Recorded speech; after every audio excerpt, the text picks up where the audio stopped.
आपल्या स्टोरीचं नाव आहे फेदर पिलो. तर एक दिवशी एक बाई असते आणि तिला ना बोलायला खूप आवडते. तर ती ती भान नाही ठेवत की तिला चांगलं बोलायचं आहे की वाईट बोलायचं, ती काहीही बोलत राहते.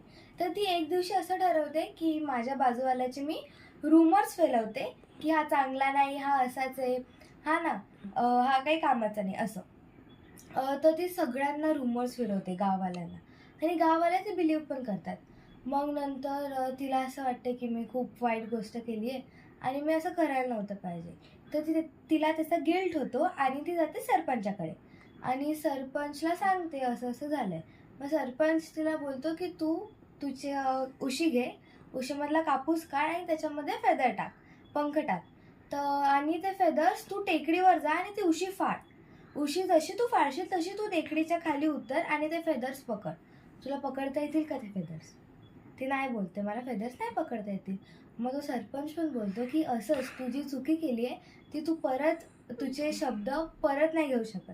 जे शब्द तू बोललेत ते बोललेत, म्हणून कधी पण विचार करून बोलायचं आणि सावधानपूर्वक बोलायचं. थँक्यू.